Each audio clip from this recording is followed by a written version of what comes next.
안녕하십니까, 박성현 교수입니다. 자, 이번 시간에는 이어서 4번 문제를 한번 풀어보도록 합시다.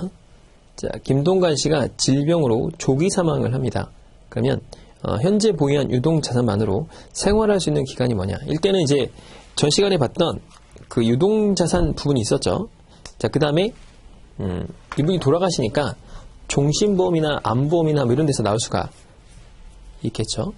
자, 그래서 질병으로 사망했습니다. 자, 질병 사망, 이게 중요하죠.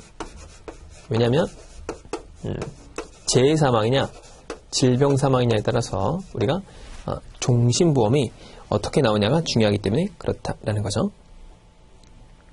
자, 일단 가계지출과 고정지출의 합이에요. 그러면 이제 이 고정지출하고 이 변동지출을 계산해 보면 그 어디 갔죠? 앞에 가시면은 고정지출이 3097일입니다. 그러니까 비용을 먼저 계산해 봅시다.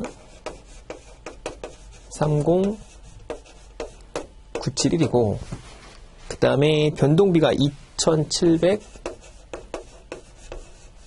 29,000원입니다. 그런데 거기 보면 본인이 연간으로 사용하는 게 2천만 원이에요. 그러니까 이 지금 현재 사람들이 사용하는 거 지금 이제 가족들이 사용할 돈이 이렇게 쓰는데 본인이 쓰는 돈이 2천만 원 있으니까 이건 이제 본인 사망했으니까 안타깝게도 이 돈은 안 들어가겠죠? 그러니까 이거를 뺀 돈이 뭐냐? 1년 생활비가 될 거예요. 가족들의. 그러니까 본인이 사용하는 걸 빼니까. 그래서 빼면 1097이 되겠죠? 그러니까 0에다가 3,800만 원이 되겠죠? 그러니까 3,800만 원 정도가 필요하겠다라는 겁니다. 여기 이제 매년 들어가는 매년 생활비입니다. 왜 그러죠? 본인 걸 빼고 난 금액이 될 테니까. 자, 그 다음에 총 부채 상환액은 1억 5천으로 가정합니다. 아까 이제 전 시간에 요 대출 잔액이 있었잖아요. 그냥 1억 7천 얼마 이렇게 됐었죠. 그걸 이제 1억 5천으로 가정하자 이거죠. 항상 이런 거 조심해야 됩니다. 이건 이제 내가 이제 빼야 될 돈이 되겠고, 자, 유족연금은 반영하지 않는데요. 그러니까 본인이 사망하면 유족연금을 받을 텐데 그런 것들은 반영하지 않는다 라고 되어 있어요. 자, 그렇다면 유동자산만으로 생활할 수 있는 기간이 어떻게 되냐라고 했으니까, 자, 일단 우리가 전 시간에 이 유동성 자산이 얼마가 있었죠? 그러니까 CMA 부분하고 그 다음에 정기예금, 그 다음에 요 보통예금을 합치니까 2792가 있다고 그랬죠. 요 돈이 현재 지금 유동성으로 있는 돈이고, 사망하면 종신보험에서 돈이 나옵니다. 종신보험인데 조심할 게 있어요. 이 사람은 앞에 가봅시다. 쭉 가셔서 페이지 178페이지를 보죠. 자, 178페이지를 보면 암보험은 암 사망 시에 주는 거니까 이건 상관없고 암이 아니죠. 그다음에 종신보험은 재해 사망으로 해야 돼요. 근데 이 사람은 질병 사망이죠. 그러니까 그냥 2억 원밖에 안 나오는 거예요. 자, 이걸 이제 내가 갖고 있는 거다 라는 거고. 자, 그 다음에 조심할 게 하나가 있어요. 뭐냐면 그 앞에 보시면 연금들을 항상 조심해야 된다고 했잖아요. 그런데 이 내용에 보게 되면 연금 자산 중에서 변액연금이 있습니다. 변액연금. 자, 변액연금은 117페이지 한번 가볼게요. 김동관 씨가 사망하면, 그러니까 생존하면 종신연금으로 수령할 예정이고요. 그 다음에 연금 개시 전 사망하게 되면 1,000만 원하고 그 다음에 해지 환급금을 줍니다. 그러니까 일단 1,000만 원이 들어가겠죠. 그래서 1,000만 원을 받게 되고, 그 다음에 얼마를 또 받죠? 그 변액연금 보험에서 보면은 그 해지 환급금 평가금이 현재 364만 원이죠. 그러니까는 변액연금 보험에서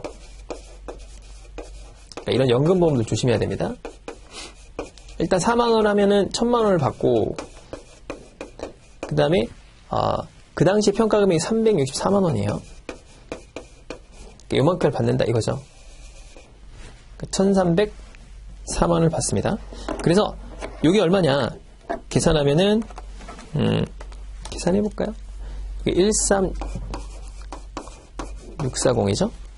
자, 13640 더하기 2억 원 더하기 27922 하면은 241562가 되죠. 이제 계산하면 자, 241 562 1000원 이렇게 되는 겁니다. 이게 지금 내가 현재 갖고 있는 돈이에요. 그런데 여기서 1억 5천을 빼야겠죠. 대출을 상환해야 되니까 빼주면 약 한 9,156만 2천 원이 되겠다. 단위 되겠죠? 그 정도 될 겁니다. 그래서 이렇게 되는 거고, 자, 그럼 이제 이 사람이 쓰는 돈이 3,800만 원이니까, 자, 이걸 이제 매년 써요. 근데 이때 매년 쓰는 건 항상 기초 모드로 계산을 해줘야 된다는 게 조심해야 되는 부분입니다. 자, 그래서 3,800만 원씩 쓰는데 현재 91,562만큼 있어요. 그런데 빠져나가는 거니까 여기 이제 PV로 현재 있는 거죠. 그 다음에 3,800만 원씩 필요합니다. 요게 이때 자, PMT가 비기닝 모드로 해줘야겠죠. 그럼 이 사람 수익률이 몇 프로죠? 현재 5%입니다. 5%. 그런데 자, 5%가 되고 그 다음에 물가 상승률이 몇 프로냐? 물가 상승률 항상 감안해줘야겠죠. 그래서 쭉 가시면 2%로 가정했죠. 자, 여기 R이고 요 물가 상승률이 2%입니다. 그러니까 이때는 마이너스를 항상 붙여야 돼요. 왜냐면 이건 현재 내가 들어와 있는 돈이고 여기 나가는 돈이죠. 그렇겠죠? 그 다음에 5 빼기 2 1.02 I에 그 다음에 N을 눌러보면 되죠. N. 요게 뭐죠? 자, 요 뜻이 그런 거잖아요. 현재 9,156만원 2천원이 있어요. 내가 지금. 그런데 3,800만원씩 쓰긴 하는데 물가를 반영해서 쓰면 몇 년 동안 사용할 수 있느냐 이렇게 물어본 거죠. 그렇겠죠? 계산하면 2.46이 납니다. 이게 뭐냐? 2.46년 정도 버틸 수 있다 이거죠. 여기 이제 6개월 정도 버틸 수 있는 거죠. 왜냐면 이제 0.5니까 12개월에 0.5면 6개월 정도 될 거 아니에요. 자, 한번 계산해 볼까요? 자, 클리어 TV임 하고 PMT 비기닝 모드를 바꿉니다. 91562 그 다음에 PV 넣어주고 38000 이때 마이너스 꼭 붙여줘야 돼요. PMT 넣어주고 그 다음에 3 나누기 1.02 아이고 3 나누기 1.02 I에 넣어주고 N 계산하면 2.46년이 나오죠. 2.46년 조심할 게 얘는 0.56이니까 0.46이니까 2.46개월 하면 안 되죠. 왜냐하면 이거는 12개월로 환산해야 돼요. 그러니까 약 6개월 정도 되겠죠. 그래서 이렇게 계산이 된 겁니다. 조심할 거는 여기서 뭘 조심해야 되죠?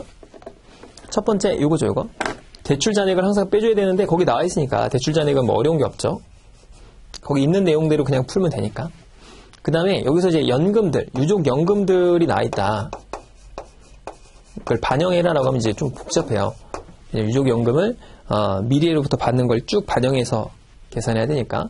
근데 이때는 그냥 3,800에서 빼주면 됩니다. 평생 받는다고 하면. 근데 유족연금이 이제 5년 뒤부터 나온다 그러면 이제 골치 아프죠. 그럼 이제 현재 가치로 환산해서 그 금액을 여기다 더해줘야겠죠. 여기다가.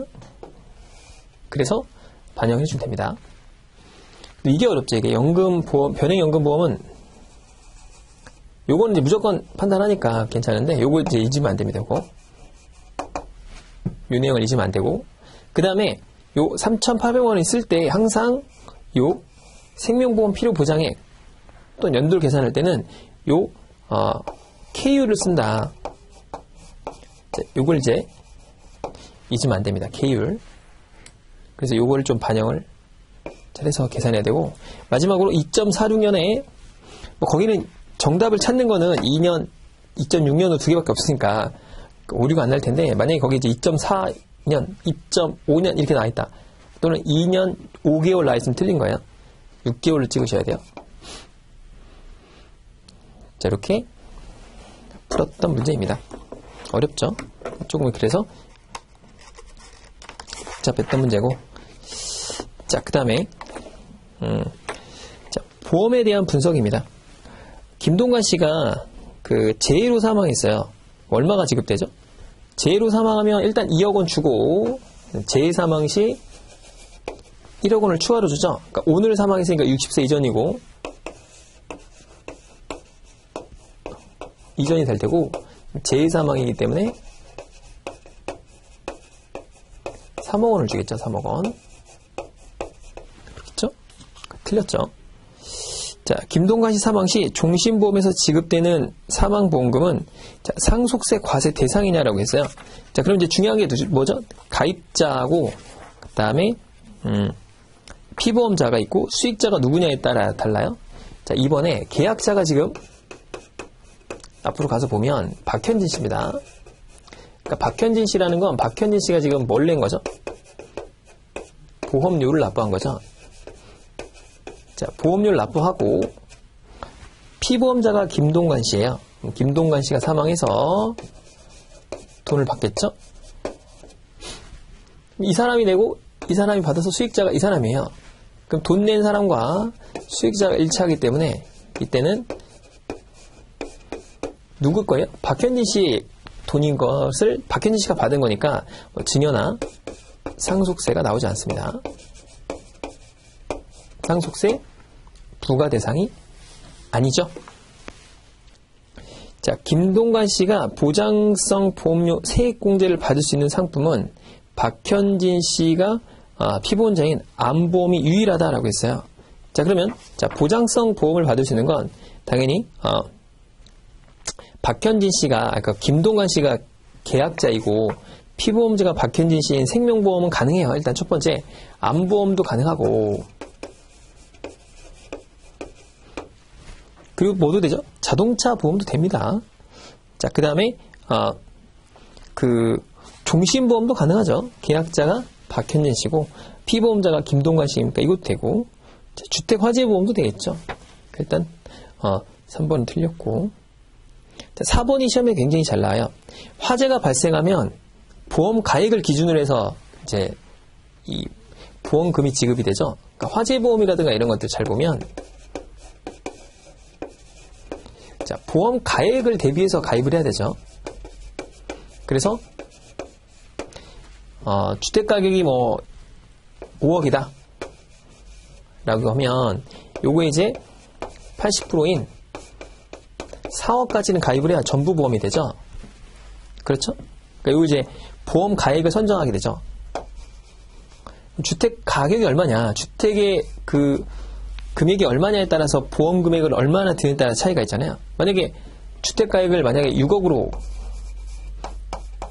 계산했는데 80%인 4억밖에 가입을 안 하면 이때는 일부 보험이 되죠. 만약에 그런데 내가 3억짜리 주택이 3억이었는데 그럼 2억 4천만 가입하면 되죠. 80%인 4억을 가입하면 초과보험이 되죠. 그럼 어떤 바보가 이 추가보험이 되도록 할까요? 안 하겠죠. 안 하려고 노력을 하겠죠. 최대한 보험료를 많이 낼 테니까. 어떤 바보가 이렇게 되겠습니까? 중요한 거 뭐냐면 이 보험 가액은 내가 가입할 때 이 보험 가액으로 산정하는 게 아니고 언제죠? 화재가 나면, 사고가 발생한 다음에 그때 평가해요. 근데 일반적으로 이제 주택이라든가 이런 가격은 현실적으로 감가상각이 되기 때문에 상관이 없는데 이렇게 조심해야 되죠. 그래서 사고 발생 시점에서 판단을 하기 때문에 현실적으로 초과보험을 가입하거나 일부 보험을 가입할 가능성이 있어요. 그러니까 특히 일부 보험이 될 가능성이 높기 때문에 조심해야 되죠. 충분히 가입을 해줘야 된다. 그래서 4번이 틀렸죠.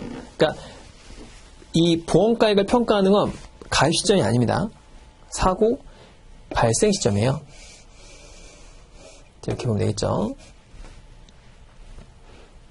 자, 그 다음에 5번을 보면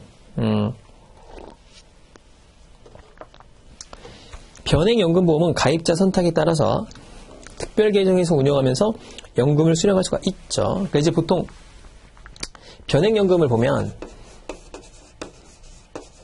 변액연금은 이제 변액연금 보험이잖아요. 얘는 이제 가입 이제 이렇게 입금하는 시점, 내가 불입 시점이 있죠. 불입 시기가 있고, 그 다음에 이제 여기서부터 연금을 수령하는 시기가 있죠. 당연히 변액연금을 가입한 이유는 이 불입 시기에 이제 공격적으로 투자를 해서 주식이나 채권 등 증권에 투자를 하고 추가 소득을 얻는 게 목적이죠. 자, 그런데 변액연금의 가장 큰 특징이 뭐죠? 요게 이제 GM, AB라는 것과 GM, DB라는 게 있다라고 했죠. 자, 그래서 GMA는 중간에 손실이 나더라도 연금 수령 시점에 원금을 보장해 주는 거죠. Accumulative Benefit 이렇게 부르잖아요. 그러니까 Guaranteed Accumulated Benefit. 그러니까 합축된 것을 연금에 대한 원금을 보장해 주는 거죠.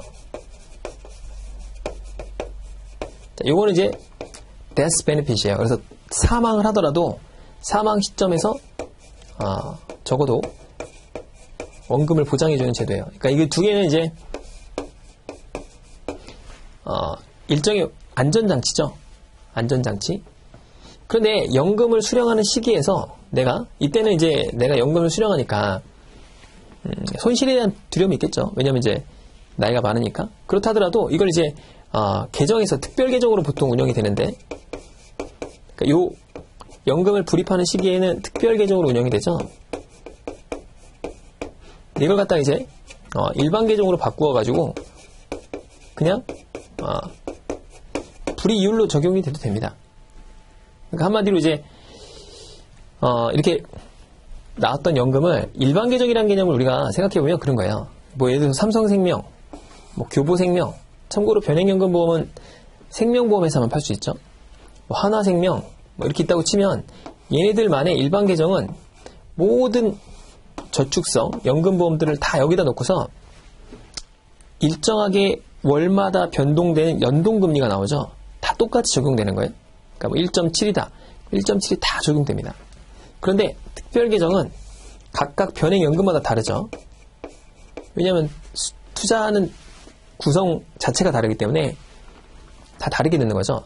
그러니까 일반 계정으로 뺀다는 건 이제부터 연동금리 적용을 하겠다 이런 얘기예요. 그런데 마음에 안 들어. 나는 이게 싫어. 특별계정 운영하고 싶어. 할 수 있습니다. 할 수 있어요. 그런데 이때부터는 이게 적용되지 않습니다. GMAB, GMDB가 적용되지 않아요. 그러니까 그냥 손실이 나면 손실을 투자자가 그대로 떠안아야 돼요. 뭐 그런 단점이 있죠. 근데 어쨌든 이제 이렇게 금리가 낮아지면 내 돈을 갖다가 굴릴 때가 만만치 않잖아요. 그러니까 이렇게 일반 계정을 운영하면 수익이 안 나오기 때문에 뭐를 해지할 수 없죠? 인플레이션 해지가 안 되죠.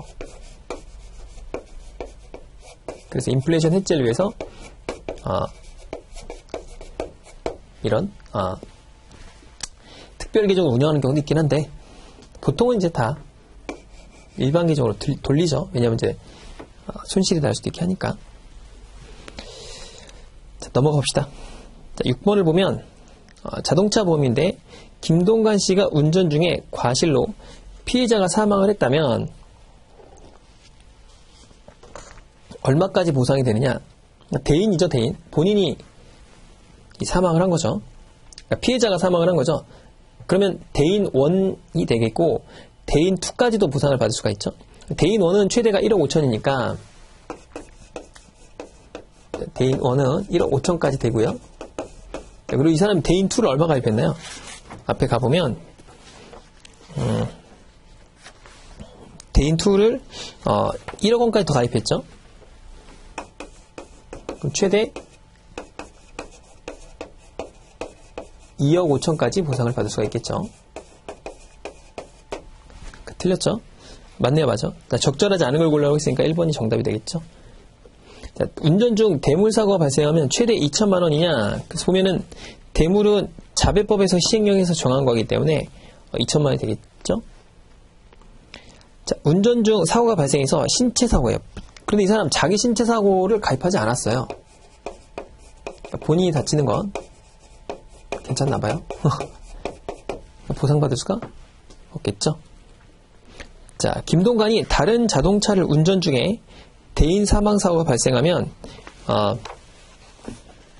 보험금이 지급되지 않느냐. 자, 이 사람은 무보험차 상해 특약 또는 다른 운전자 특약을 가입하지 않았죠. 그러니까 무보험차 상해 특약, 그 다음에 다른 운전자, 그러니까 다른 자동차 운전 특약, 그러니까 다른 자동차를 운전해도 이 보상을 받는 것들을 가입하지 않았어요. 그렇기 때문에 이 사람은 보험금이 지급되지 않겠죠. 그래서 보통 이제 다른 자동차 운전 특약 같은 걸 가입해가지고 내가 다른 차를 운전하더라도 대인 대물을 보상받는 이런 걸 많이 하죠. 자, 김동관의 과실로 차량 손해가 발생할 경우 손해액의 20%는 본인이 부담해야 된다. 그 자차 손해에 대해서 보면은 그 앞에 보면 자차 보험이 지금 이 사람이 20% 가입해 있잖아요. 그 최소 20만 원부터 최고 200만 원으로 돼 있죠, 현재. 50만 원으로 돼 있죠. 그리고 자기 부담금이 20%가 돼 있다. 라는 거니까 맞는 설명이죠. 그래서 이걸 높게 잡으면 보험료가 싸죠. 그러니까 내 보상 비율이 높으니까. 보통 이제 자동차 보험 들어보시면 대인 1, 대인 2, 여기 좀 비싸죠. 그 다음에 요 자차가 비싸죠. 그래서 수입 차량들은 이게 엄청 비싸요. 자기 차량 손해가 엄청 비쌉니다. 그러니까 뭐 포르쉐 같은 거 몰면은 한 350만 원 정도 나와요. 처음에 가입하시면 뭐 2억 정도 되기 때문에 거의 1억이 넘잖아요. 1억 넘으면 한 250에서 300 정도 나온다고 보시면 됩니다. 그러니까 근데 거의 다 뭐 한 200만 원 돈이 거의 다 여기서 나와요. 자기 차량 손해에서 발생을 합니다. 그래서 줄이려면 방법은 뭐 여러 가지가 있긴 한데 첫 번째는 이제 주차할 때 주차 시에 사고 난 거는 보상받지 않는 거 이런 거 하면 좀 싸져요. 그 다음에 이제 자기 부담금 한도를 높이는 거죠. 그러면 이제 뭐 50만 원당 이렇게 보상을 받는다거나 이런 것도 있고, 그 다음에 뭐 이런 것도 있어요. 그 자기가 손해가 나서 보험금이 지급되면 이 보험료가 상승하는, 그러니까 내년도에 가입할 때 보험료가 상승하는 비율을 높이면 보험료가 싸집니다. 그런 방식들이 있겠죠. 자, 7번 봅시다. 자, 이런 것들은 충분히 맞추셔야 돼요. 자, 저축 및 투자가 하고 있는 금융자산 포트폴리오예요. 이 사람은 금융자산만 보면 됩니다. 보험을 보면 안 되죠. 그래서 어디로 가냐면 앞에 있는 그 177페이지를 보면 이 사람이 CMA, 보통예금, 그 다음에 이 보통예금, 그 다음에 정기예금 뭐 이렇게 있는데 거기 봤더니 뭘 빼래요? 보통예금과 변액연금보험은 제외하라라고 했으니까 일단 CMA가 있겠죠. 보통예금 빼고 정기예금만 고려하면 되겠죠. 보통예금 빼라고 했잖아요. 그러니까 그런 거 잘 읽어야 되죠. 자, 그 다음에 거치식 펀드가 있어요. 자, 적립식 펀드가 있네요. 자, 그러면 CMA가 17340이고 정기예금이 658이죠. 그 다음에 거치식 펀드가 24335예요. 평가금액. 항상 평가금액으로 한다고 그랬죠? 자, 이렇게 한다고 했어요. 자, 그 다음에 정기식 펀드가 7%입니다. 7%. 금액이 12813이죠. 평가 금액이. 자, 그 다음에 이 세후 투자 수익률은 7.17인데 현재까지 수익률이니까 이제 앞으로 날 수익률은 얼마냐? 앞에 있는 7%로 계산해야 돼요. 그래서 CMA가 현재 2%, 그 다음에 정기예금이 2.5%죠. 앞에 가시면 그 181페이지에 나와 있어요. 2.5%. 얘가 7%, 얘가 7%가 되겠다. 라는 거죠. 그래서 이렇게 계산해주면 평가금액이 전체가 얼마냐?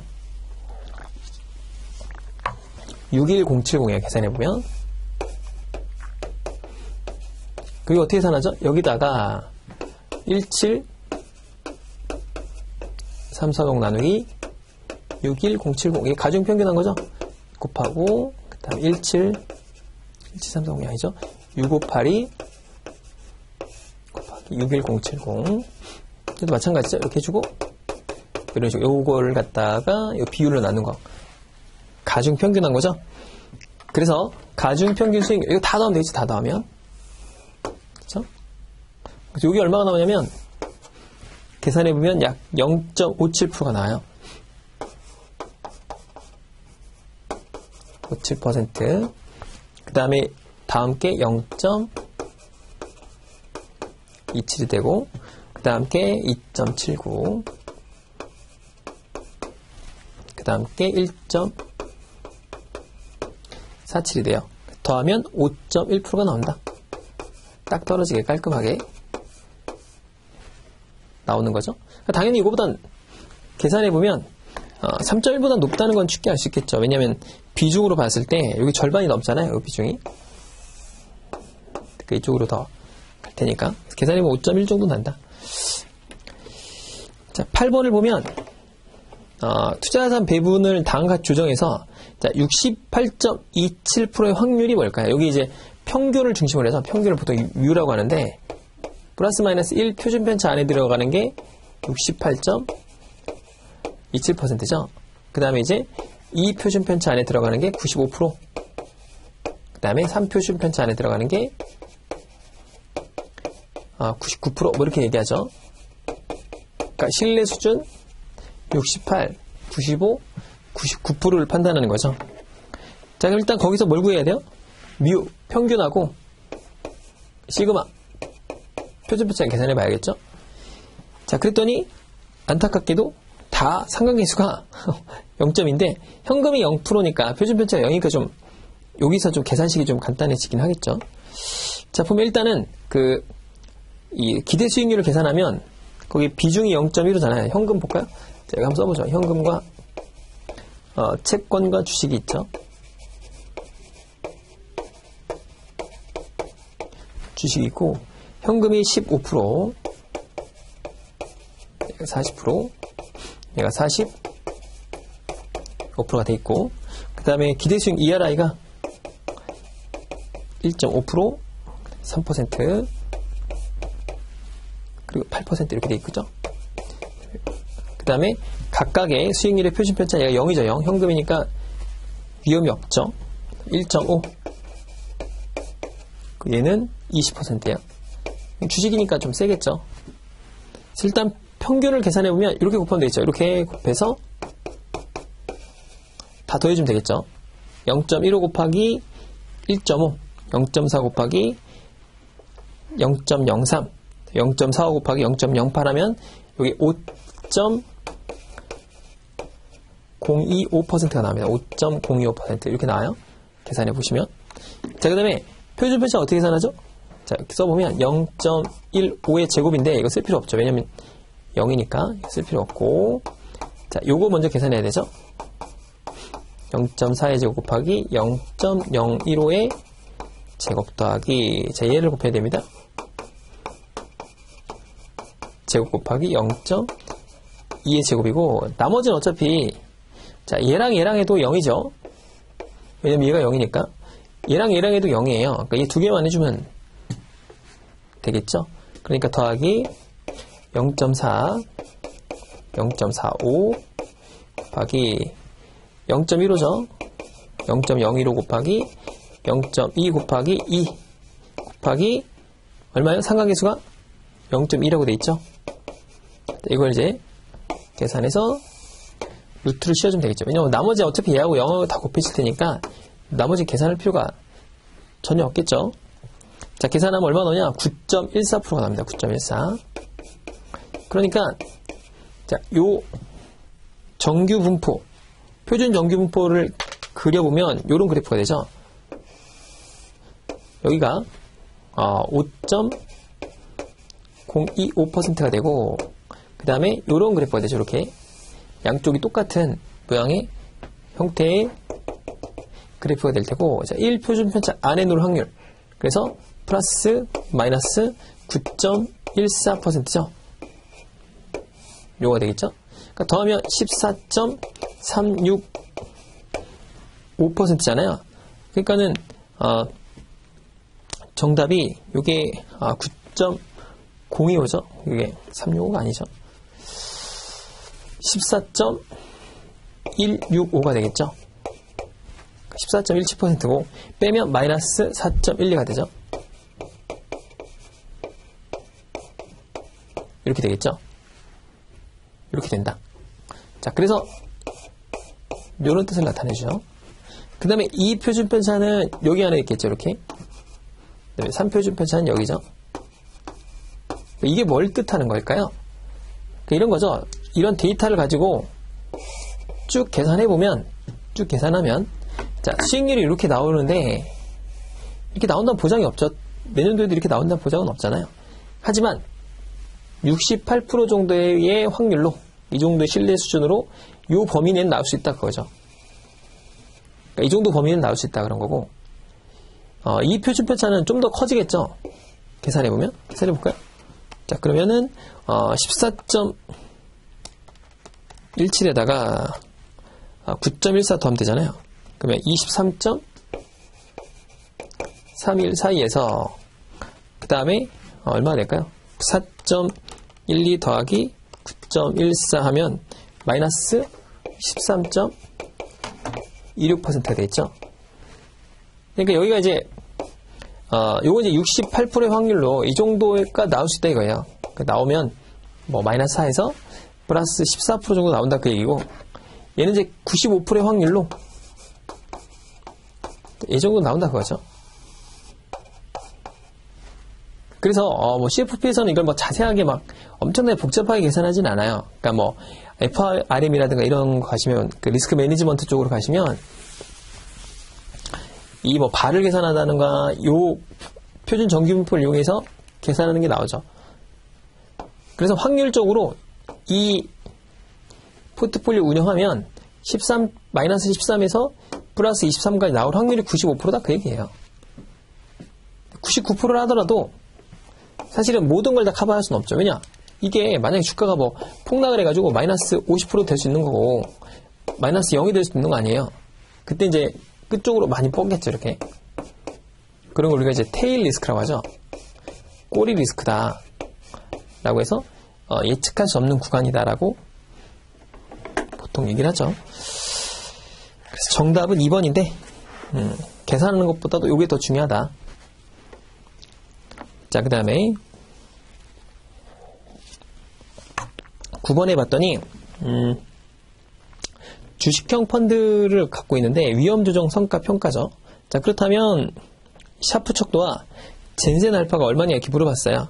일단 샤프 척도는 어떻게 계산하죠? 자, 샤프 척도는 현재 이게 나왔던 수익률이 있겠죠. 펀드의 수익률에서 뭘 빼죠? RF를 빼죠. RF. 그래서 샤프, 그러니까 표준 편차를 나누면 되겠죠. 젠센 알파는 수익률에서 빼기 ERI 해주면 됩니다. 그러니까 적정 수익률, 이 펀드의 적정 수익률을 빼주면 되죠. 자, 얘가 이제 베타로 바뀌면 트레이너 척도가 됐다라고 했죠. 그 다음에 수익률에서 빼기 벤치마크 수익률을 빼주고, 그 다음에 이걸 갖다가 표준 편차인데 트래킹 에러에 표준 편차를 빼주면 요거는 정보 비율이 된다라고 했죠. 자, 봅시다. 일단 실현 수익률이 10%예요. 그러니까 요 샤프 척도를 계산해 보면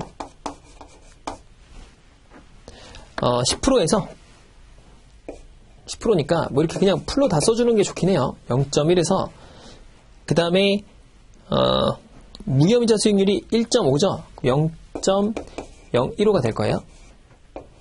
이거에서 이 펀드의 표준 편차가 얼마죠? 0.15죠. 원래 이렇게 나누는 게 좋겠죠. 그렇겠죠? 그거 빼면 0.1 빼기 0.015예요.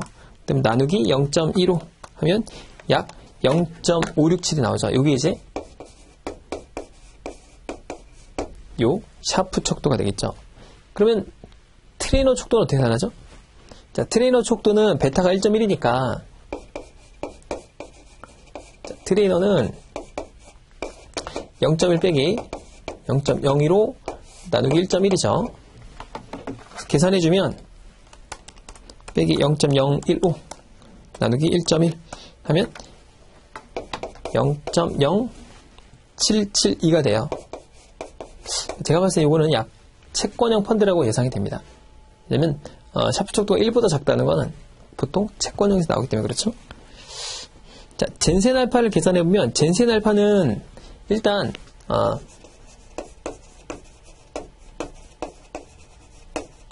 자, 요 펀드의 수익률은 10%고요. ERI를 한번 계산해볼까요? ERI. 이게 적정 수익률이죠. 그러면 무혐의자 수익률이 0.015 더하기 자, 벤치마크 수익률이 뭘까요? 이게 ERM이죠. ERM. 이 벤치마크 수익률이 바로 ERM이죠. 이게 그러니까 시장 수익률이 딱 그 얘기예요. 그럼 현재 시장 수익률이 8%입니다. 8%. 0.8 빼기 0.015 곱하기 1.1 베타를 구한 거죠. 이게 뭐예요?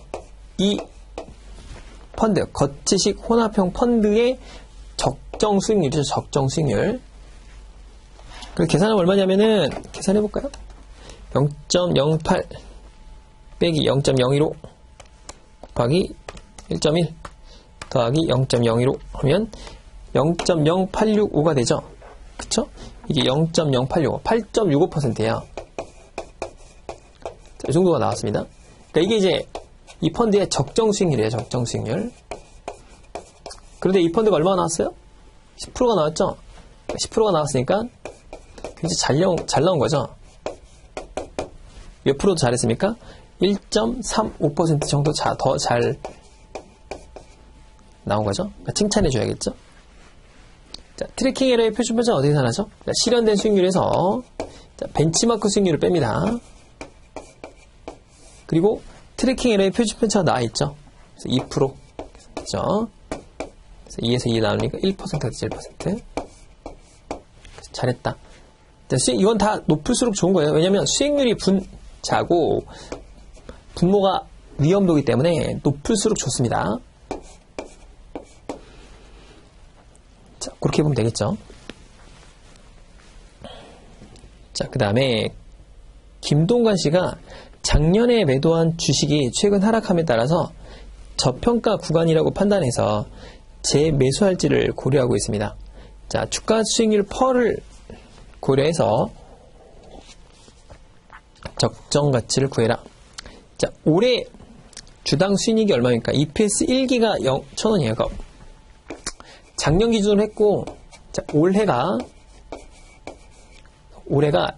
지금 1,000원이죠, 1,000원. EPS가 1,000원이에요. 그러니까 한마디로 EPS 1기가 1,000원이라는 얘기죠. 그럼 적정 퍼로 계산해도 되고, 배당 성장 할인 모형으로 해도 됩니다. 자, 적정 퍼는 배당 성향 나누기 K-G가 되겠죠? 자, 그러면 일단 올해 주당 순이익이 1,000원인데 배당 성향이 0.6이죠. 0.6에다가 이 펀드의 요구 수익률, A의 주식의 요구 수익률이 8%예요. 0.08 빼기 성장률은 어떻게 계산하죠? 성장률은 자, G라는 건 ROE 곱하기 RR이죠. 그런데 ROE가 지금 10%예요. 0.1이고 곱하기 RR이 배당 성향이 0.6이니까 유보율은 0.4가 되겠죠. 그래서 0.04가 될 겁니다. 0.04를 빼주면 되겠죠. 여기 적정퍼가 되겠죠. 그러면은 6 나누기 사실은 4랑 같은 거니까 1.5 정도가 되겠죠. 적정퍼가 1.5예요. 굉장히 싸게 나오네요. 그렇죠? 0.15가 되겠죠. 15. 왜냐면 0.6 나누기 0.04니까 15네요. 15. 그쵸? 자, 15가 나옵니다. 너무 싸죠? 1.5면. 15가 나오니까 여기다 뭘 곱하면 되죠? EPS 1길 곱하면 그게 주가죠. 왜냐면 프라이스는 EPS 요게 적정퍼니까 그래서 요 프라이스를 계산할 때는 적정퍼 곱하기 자, EPS 1기입니다. 항상 EPS 1기예요. 그러니까 현재 1,000원이고 15가 되니까 1,500원이 되겠죠. 또는 그렇게 계산해야 되죠. D0 1 플러스 G K-G로 계산해도 이게 V1의 가치가 돼요. 주가가 된다 그 얘기예요. 그러면 자 이건 D1기가 같으니까 계산이 되죠. D1이 얼마예요? D1은 EPS가 1,000원이고 거기에 60%가 배당이니까 600원이 되겠죠. 100원 나누기 0.08 빼기 0.04가 되겠죠. 그러면은 600원 나누기 6만원 나누기 4가 되니까 15,000원이 되겠죠. 이것도 마찬가지로 계산해보면 15,000원이 됩니다. 한마디로 주가가 적정한 주가 15,000원이다. 15,000원 싸면 사는 거고 15,000원보다 비싸면 사면 안 되겠죠. 그래서 15,000원이다. 이렇게 된 거죠. 자, 이 11번 문제가 아주 어려운 문제죠. 소위 진상 문제인데 이런 거 나오면 리파이낸스 이런 건 굉장히 복잡하기 때문에 그냥 나중에 푸는 게 좋습니다. 물론 뭐 나중에 풀 시간이 없을 수 있어요. 그러니까 한마디로 시간이 부족하면 풀지 않는다 이렇게 생각하면 되겠죠. 그러니까 그 합격을 위해서는 여러 가지 조건이 있는데 뭐 완벽하게 무슨 뭐 전체 10등 안에 들고 뭐 이런 게 목적이 아니라면 이런 거 제끼는 게 좋죠. 그러니까 대환대출은 되게 어렵습니다. 자, 현재 그 대출이 있는데 아래와 같은 조건으로 대환대출을 제한하고 있다 라고 되어 있죠. 자, 이거는 굉장히 어렵고 시간이 많이 걸리기 때문에 다음 시간에 설명을 드리도록 하죠. 자, 그래서 11번부터는 다음 시간에 보도록 합시다. 수고 많으셨습니다.